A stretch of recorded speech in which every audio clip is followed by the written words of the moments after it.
go to the color charts in the back. We have a thread selection guide that will take you through based on your purpose. Are you piecing? Are you embroidering? Are you quilting? Are you doing clothing construction? Are you doing serging? The thread selection guide, you choose the end purpose and follow the dots, and it will tell you exactly the recommended thread. Let's look at quilting, for example. I'm quilting. Well, there's a lot of choices under quilting. Do you want cotton or poly? Okay, I want cotton. The next question is, do you want your thread to show or do you want your thread to blend? Finer to blend, heavier to show, and that will tell you what to end up with. Let's say you want polyester thread.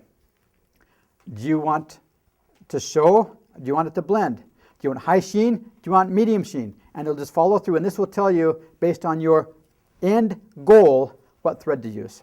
That's a great chart. The next page has what we call our troubleshooting. The troubleshooting page is one of my favorites, and that's what we just went through today. This will tell you where the problem is. If you are having thread breaking, shredding, or fraying, is it the thread? Is it the needle? Is it the tension? Is it me? This will tell you exactly where the problem is. And it's pretty simple. Let's say you go through the steps and you've tried everything. And you have the right needle, you got quality thread, you've set the tension, you make sure it comes off the spool in the right way, and it's still not working. Here's what you do. How many of you have a second machine? Duh, dumb question. you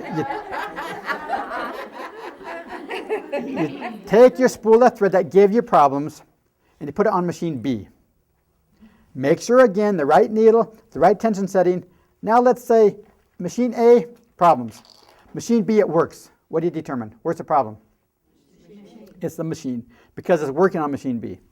Let's say it doesn't work on machine A or on machine B. It might be a bad wind. And there are times where, yeah, even superior, we do get a bad wind of thread. And if it doesn't work on multiple machines, we would say it might be a bad wind. What if you don't have a second machine? Borrow a neighbor's. Borrow a neighbor's. What if you don't have another spool of thread? You run up on a bobbin. Let's say you do have another spool of thread. You put this on machine A and it's not working. You have the same type. It doesn't have to be the same color. Let's say you have it's King Tut, so you get another color of King Tut. You put spool B on your machine and it works. What do we conclude? A didn't work, B does work. They're both King Tut, King Tut. Okay, you got a bad spool. If spool A doesn't work and spool B of the same thread and this quality thread doesn't work, chances are getting two bad spools very slight. We don't have seconds because all of our thread is stopped in Japan at the factory if there ever is a bad wind or a bad spool. We don't get seconds. But occasionally, because of the high-speed winding, yeah, we get a bad wind. So it is possible that you may have a bad spool. About 1 out of 200,000 is what comes back to us, which is a very, very low percentage. But if you have two spools of the same type of thread and neither work on your machine, chances are it's a machine setting. And if you've gone through all the steps, that's where you take it into the tech and have them check it out. There might be a burr along the thread path. Here's a common problem. I put cotton on my machine and it works great. I put poly on the machine and it snags and it tears. Why?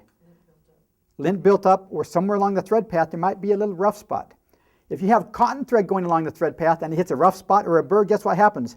It snags a piece of cotton, pulls it out as lint, and it keeps going. You have poly, which is very smooth, and it gets snagged. There's nothing to pull out. It'll tear the thread. So that's why poly, sometimes people say cotton works, poly doesn't. Well, it's simply there's probably either lint buildup or a burr along the thread path.